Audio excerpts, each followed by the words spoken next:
Bonjour, bonsoir tout le monde. Telegram 360, nous en direct dans Reggie Lewis Track and Athletic Center dans Boston.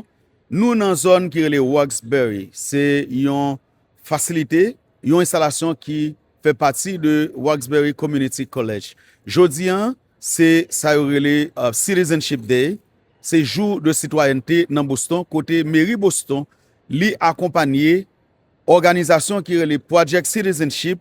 C'est un événement yo organisé chaque année pour encourager tout immigrant qui qualifié pour ça pour yo appliquer pour citoyenneté américaine.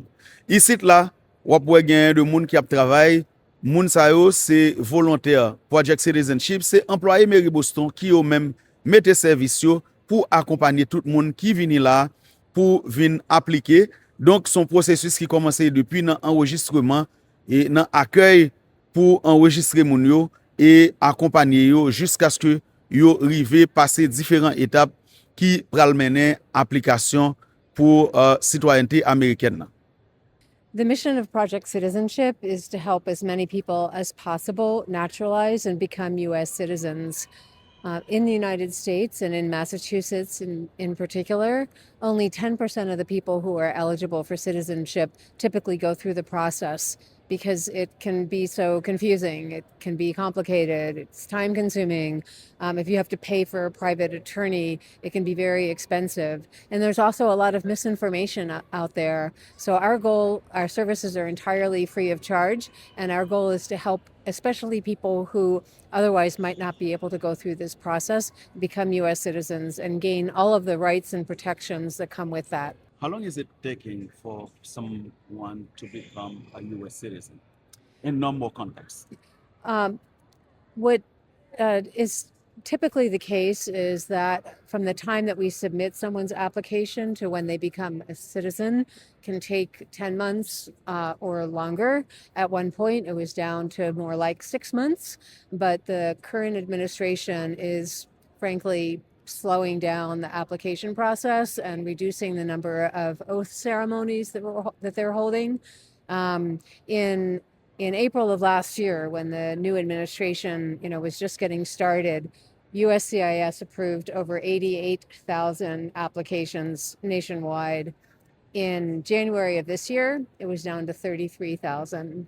So that less than 33,000. So that just goes to show that they're taking steps to make it harder and take longer for people to become citizens. There's a smaller number of people coming to this event today compared to other years is because of fear. You might be seeing in the news and in the community the fear because of the detention deportations on the federal level and impacting local people here. So people are feeling that they would be at risk if they came here. And what's the goal that the mayor's office is pursuing behind such an event? The reason why we're supporting this is that we really want to make sure that people have the opportunity and access to become a citizen if they are eligible. So if people don't know that it's a long process to become a citizen, you actually have to get some sort of petition from a workplace or a family member or some other avenue.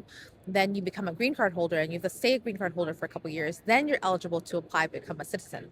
A lot of people stay in the green card holder space for a long time and never move forward because of lack of resources, lack of funding, lack of attorneys, or not knowing the process. So we try to make it easy here by packaging it all here today based on hundreds of volunteers to make this possible. Déjà, c'est une belle opportunité pour capable parler dans nos communautés haïtiennes, comme un immigrant haïtien qui travaille dans le bureau magistral, spécialement dans Moya, un bureau magistral pour avancement immigrant dans la ville de Boston. Donc, normalement, tout ça qu'a fait dans Moya, il n'y a pas fait sans autorisation bureau magistral.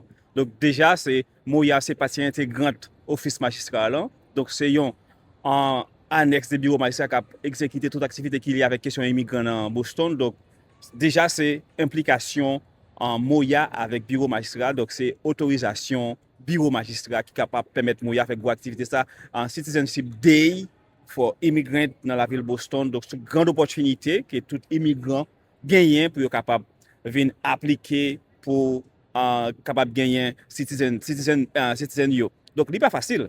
Donc, certes, mais c'est juste un processus, c'est juste une étape que nous avons franchi dans la vie migratoire dans le pays. Donc, Donc, le fait que nous avons une opportunité pour capable venir participer dans une grosse clinique pour trouver ça pour immigrants dans la ville de Boston, pour gagner un green card qui gagne au minimum 5 ans ou un petit minimum anglais basique qui est capable de permettre de gagner un minimum réquisitoire. Donc, c'est une opportunité pour capable venir participer à appliquer pour capable gagner citoyenneté. Est-ce que si on moun pas gen contact avec Project Citizenship, moun nan aller dans mairie Boston, est-ce que nous-mêmes nous gen dans service nous on moyen pour nous canaliser pour nous dire mais qui ça pour le faire? Qui ça essentiellement Moya lui-même lui fait comme travail en dedans? Donc, naturellement, Jean non bureau à c'est bureau magistrat pour avancement et intégration immigrants. Donc, ça veut dire depuis son immigrant ou donc, ou gain des services que vous capable éligible pour bénéficier à travers le bureau service Moya là. Donc, il y a un bagage qui offre, c'est que gagner des consultations qui fait avec des avocats. Donc, si mon n'a pas gagné ensemble d'informations nécessaires, il est capable de relayer dans le bureau magistral là. Il est capable de balayer un rendez-vous pour capable faire une consultation avec un avocat qui est capable de balayer des données, des informations nécessaires par rapport à statut migratoire pour le connaître qui ensemble des démarches et étapes qu'elle doit franchir s'il va l'appliquer pour statut citoyenneté. Donc, il y a un avocat capable de balayer des conseils spécifiquement qu'il y a avec statut migration.